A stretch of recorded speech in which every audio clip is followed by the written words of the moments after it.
एक दिन राजा विक्रम सिंह शिकार के लिए वन में गए। शिकार का पीछा करते करते वे नदी के किनारे आ पहुंचे। सूर्य ढलने लगा था और उनकी प्यास के कारण उनका गला सूख रहा था। उन्होंने देखा कि एक युवती नाव चला रही थी। वह गंगा थी। उसने राजा को इस अवस्था में देखा तो तुरंत अपनी नाव किनारे लगाई और उन्हें पानी पिलाया। राजा ने पहली बार ऐसा अनुभव किया था जैसे उनके हृदय में कोई मधुर संगीत बज उठा हो।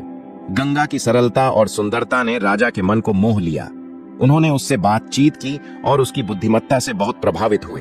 वह केवल सुंदर ही नहीं बल्कि आत्मनिर्भर और तर्कशील भी थी। राजा ने गंगा के पिता धीराज से उसका हाथ मांगने का निश्चय किया।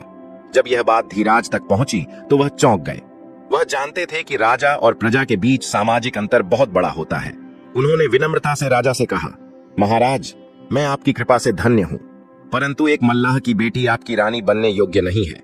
हमारा स्थान महल नहीं, यह नदी किनारा है। राजा विक्रम सिंह ने उत्तर दिया, गंगा के गुण किसी भी रानी से कम नहीं है। समाज के बनाए हुए भेदभाव को मैं नहीं मानता। मैं गंगा से विवाह करना चाहता हूं। प्रेम किसी वर्ग का मोहताज नहीं होता। यह सुनकर राज्य में हलचल मच गई।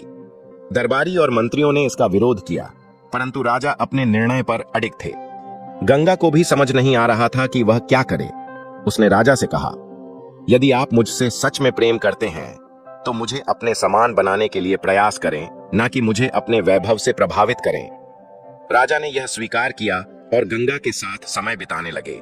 उसे राज्य के कार्यों में सम्मिलित करने लगे। उन्होंने उसे प्रशासनिक ज्ञान, कूटनीति और न्याय की शिक्षा दी। गंगा ने अपने ज्ञान और समझदारी से साबित कर दिया कि वह केवल रूपवती ही नहीं बल्कि बुद्धिमान भी है।